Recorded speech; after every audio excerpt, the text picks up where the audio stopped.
ඉතින් කොහොමද යාළුවනේ ගොඩක් අයට ගැටලුවක් වෙලා තියෙනවා මැෂින් දෙකක් මම නිෂ්පාදනය කරලා YouTube එකට දාලා තියෙනවා මේ දෙක ගැන විස්තර අයට පැටලෙන හින්දා තමයි මේ වීඩියෝ අරන් ආවේ මෙන්න මේ ඔයාලට පේන මැෂින් එක රුපියල් 3500ක් වගේ මුදලකට තමයි මම ඔයාලට දෙන්නේ මේකේ මිල ඇත්තටම චුට්ටක් අඩු වෙන්නේ මේක පිරිවැය අඩුයි මේකට යන වියදම අඩු වෙන තමයි අපි ඔයාලට 3500ක් වගේ මුදලකට අරන් එන්නේ ඉතින් ඒක කියන්න ඕන ඇත්තටම මේක පස්සට නෙලන මැෂින් එකක් ඔයාලට පේනවා ඇති ඔයාලගේ මිදුල ඒ වගේම ලපටි තනකොළ නෙලන්න හරි අපූර්ව මැෂින් එකක් ඒක මිලදී ගන්න අවශ්‍ය අයට අපිට දෙන්න පුළුවන් මෙන්න මේ වගේ හොඳට නිර්මාණය කරලා හදලා තියෙන්නේ නිෂ්පාදනය කරලා හදලා තියෙන්නේ ඉතින් ඒක රුපියල් 3500ක් වගේ අඩු මුදලකට දෙන්න පුළුවන් ඒ බව සඳහන් කරන්න ඕන මෙන්න මේක හොඳ යකට දාලා හදලා තියෙන්නේ කාලයක් පාවිච්චි කරන්න පුළුවන් අවශ්‍ය ඔබට අපි මේක ගෙදරටම අරන් එන්න ලෑස්ති ඒ වගේම ඊළඟ මැෂින් එක රුපියල් 4500 මැෂින් එක ගැන විස්තර පෙන්නන්න ඕන මෙන්න මේ මැෂින් එක මේක පොඩ්ඩක් පිරිවැය වැඩි හින්දා තමයි ඔයාලට මේ මැෂින් එක 4500කට දෙන්නේ හැබැයි මේ දෙකෙන්ම කරන එකම ක්‍රියාවලිය මේක වෙන්නේ ප්‍රතිවිරුද්ධ දිශාවට නෙලන එක මොකද ඉස්සරහට තමයි තල්ලු කරලා නෙලන්න තියෙන්නේ. ඉතින්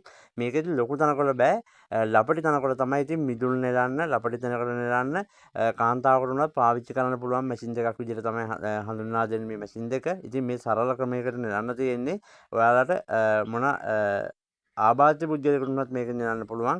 ඉතා පහසුවෙන් තමන්ගේ දැකලම මිදුල වගේ දේවල් ඉතා පහසුවෙන් නෙලන්න පුළුවන්. ඉතින් අවශ්‍ය ඔබට මේ මැෂින් එක රුපියල් 4500කටත් අපි ඉස්සෙල්ලා පෙන්නපු මැෂින් එක රුපියල් 3500කට මුදලකටත් ඔයාලා ගෙදරටම අරන් එන්න ලෑස්ති. අවශ්‍ය ඔබ මේ දුරකථන අංකයට කතා කරන්න. කතා කරොත් ඉතින් ඔයාලා ගෙදරටම අපි මේක අරන් එන්න ලෑස්ති. ඉතින් ඒකත් පෙන්වන්න ඕන. ඉතින් ඒ බව තමයි පෙන්වන්නේ මේ වීඩියෝ දෙකෙන්ම එකම මැෂින් එක නෙවෙයි යන්නේ. ගොඩක් අයට ගැටලුවක් වෙලා තියෙන මැෂින් දෙකක්. ඔයාලට පේනවා මේ මැෂින් එක ඉස්සරහට නෙලන්නේ. ඉතින් මේක ඔන්න බලන්න හදලා තියෙන හොඳම යකට දාලා මේකේ ඇඩ්ජස්ට්මන්ට් දෙකක් තියෙනවා. ඉතින් ඒකේ මේකේ කියලා වෙනසක් නැහැ. හොඳට නෙලා ගන්න පුළුවන්.